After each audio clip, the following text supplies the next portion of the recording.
Existe um tema muito importante que pode ter na tua prova, é sobre política pública. Então, o que é uma política pública? São programas e atividades desenvolvidas pelo Estado com a participação de um órgão público ou privado.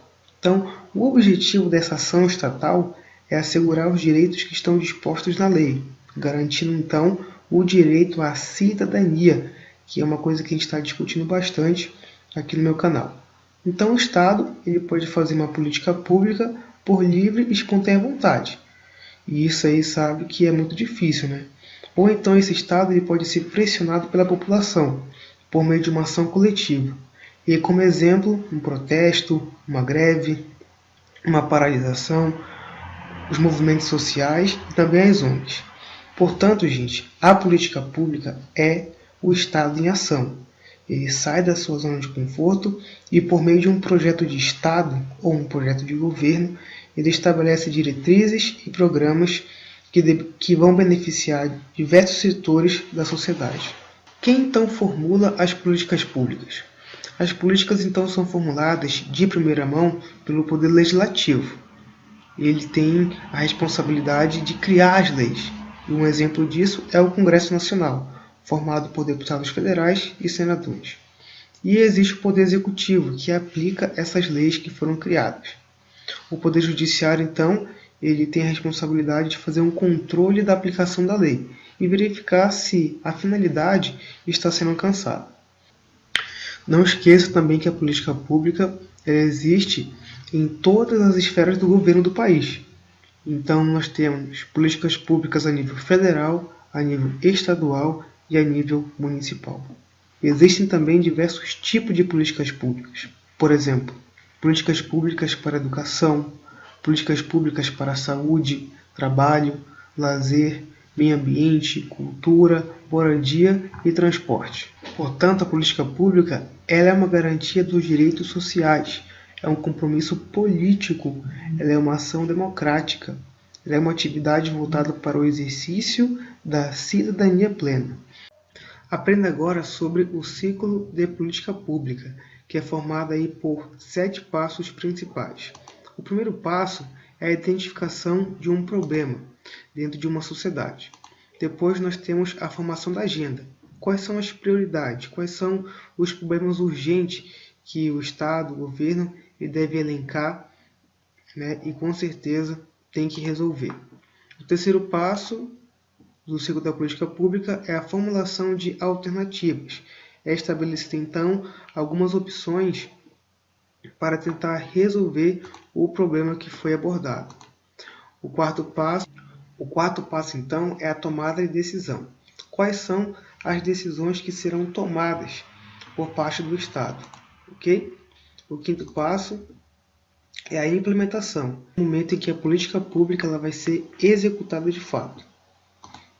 O sexto passo é a avaliação. Depois de todo o processo de planejamento, depois da implementação da política pública, nesse momento da avaliação vai ser feita aí uma análise, uma autocrítica, vai ser colocado os prós e os contras e verificar o que deu certo e o que deu errado.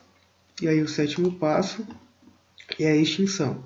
Essa situação pode acontecer se uma política pública ela foi alcançada. E aí não há necessidade mais de existir essa política pública. Vamos ao que interessa, são as questões que caíram sobre essa temática no Enseja ano passado. Então vamos lá, quero que você não esqueça que a política pública, uma outra forma de explicar esse conceito, é que a política pública ela é o Estado agindo para a garantia da dignidade da pessoa humana, ok? E olha uma questão aí, questão 37 do ano passado. É importante enfatizar a relação entre o estudo e maternidade. Nota-se que, entre as mulheres de 15 a 17 anos de idade que não tinham filho, 88,1% estavam estudando. Olha só a relação entre o estudo e a maternidade. Para aquelas que tinham um filho ou mais, somente 28,5% estudavam e 68,7% delas não estudavam nem completavam o ensino médio, que seria o adequado para estarem cursando. Okay? E aí diz assim, ó, a política pública, olha o que nós estudamos, para minimizar o problema descrito no texto é. Então há um problema público aqui, muito grande, é o problema da gravidez precoce. Meninas aqui, adolescentes, estão engravidando muito cedo e aí estão saindo da escola por esse motivo. Então existe um problema e ele deve ser combatido. Na verdade, ele deve ser resolvido de forma urgente. Então, qual a política pública que seria mais viável para esse contexto? Gente, é a letra A. Né? Se nós universalizarmos o acesso das crianças à creche, essas adolescentes, que agora são mães, elas também vão ter um tempo para ir à escola. Ok? Vamos para a próxima questão. Agora sobre o Estado de Direito. Questão 58. Bem, a temática dos direitos da criança e do adolescente, a qual se inscreve na Agenda dos Direitos Humanos, foi se consolidando e se renovando. É uma área que ainda exige esforços teóricos concentrados à altura da grande rede de atores e processos envolvidos na implementação do Estatuto da Criança e do Adolescente, que é a Lei 8069/90, que muito mais do que uma legislação, constitui uma política de aposta no presente e no futuro das crianças e dos adolescentes de todo o país. Então você sabe que essa lei aqui, mais conhecido como ECA, né, o Estatuto da Criança e do Adolescente, ele garante os direitos fundamentais, né, desse público específico. Claro que ele também respeita os direitos humanos e além de trazer também diversas discussões teóricas a respeito dessa fase da nossa vida. Beleza, gente? Não esqueça que o ECA ele também vai garantir a dignidade da criança e do adolescente, o respeito à diferença e, acima de tudo, ensiná-los a viver em sociedade. O enunciado da questão diz assim: no contexto do Brasil atual, dentro dos desafios para a concretização dos direitos assegurados pela lei mencionada está a. Então, o que essa lei ela tenta defender? Quais são um dos objetivos principais que essa lei tenta trazer para o contexto brasileiro? Gente, essa lei não tenta implementar o estímulo da natalidade para esse público aqui. Jamais, né, gente? Então, a D você já exclui. Para ser bem objetivo e para a gente prosseguir e ser bem mais rápido, você tem que ter noção um pouco dessa lei. Mas se você olhar um pouco para esse texto aqui e o que nós acabamos de discutir, você sabe que essa lei ela procura erradicar o trabalho infantil. E esse é um dos principais objetivos dessa lei no contexto brasileiro, ok? Questão 42, do ano passado. A Lei 11.340/2006, a famosa Lei Maria da Penha, ela transforma o ordenamento jurídico brasileiro e expressa o necessário respeito aos direitos humanos das mulheres e tipifica as condutas criminosas. E aí você já sabe disso, né? Reportagem na internet, por isso que você tem que estar ligado, gente. Sobre as leis, sobre as políticas públicas, porque isso pode cair na tua prova. Além disso, essa lei, Lei Maria da Penha, modifica significativamente a conduta civil e penal em termos de investigação, procedimentos, apuração e solução para os casos de violência doméstica contra a mulher. Ela diz assim: a referida lei constitui um instrumento para. Então, qual está sendo aqui um dos objetivos desta lei no contexto brasileiro? É com certeza diminuir a violência doméstica contra a mulher, por meio de um processo rígido, né, por meio de uma política pública muito bem feita, com diálogos, com uma investigação bem efetivada, ok? Então, com certeza é a letra C, reduzir os índices de agressão doméstica. Vamos lá. Agora vamos para duas questões que falam sobre o problema público. Ok? Uma questão aí do ano passado, questão 51, e diz assim: os alicerces das casas são de madeira e foram erguidos sobre fétidos córregos que acumulam lixo e dejetos. Quando chove, a água suja invade as casas que correm o risco de desabar nas chamadas palafitas, Habitações da periferia de Belém do Pará, o saneamento básico não chegou e a energia elétrica, em alguns casos, é obtida clandestinamente. Então aqui existe uma fotografia retratando muito bem essa situação, esse problema público.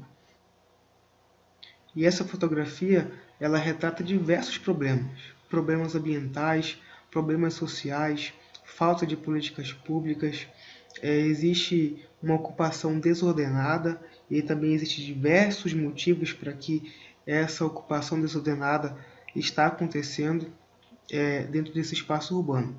Então, gente, um fator que explica o problema socioambiental apresentado é a falta de quê? É a ausência de recursos naturais? Não. É a proximidade do comércio local? Também não. É a letra B. É a falta de planejamento público. Olha uma questão aí, nós estamos discutindo sobre política pública e olha a questão que cai. Então vamos para a última questão, gente. Questão 38. Cerca de 1,1 bilhão de pessoas em todo o mundo não têm acesso à água potável. Olha que quantidade expressiva. Nos países em desenvolvimento, esse problema aparece relacionado a 80% das mortes e enfermidades. No século XX, o consumo da água multiplicou-se por 6, 2 vezes a taxa do crescimento da população mundial. E olha aqui, o título do texto vem da Folha da Região. Falta de água potável no mundo aparece relacionada a 80% das mortes e doenças. Então, no Brasil, uma ação capaz de minimizar o problema descrito no texto é... Então, olha, mais uma questão que está relacionada à política pública.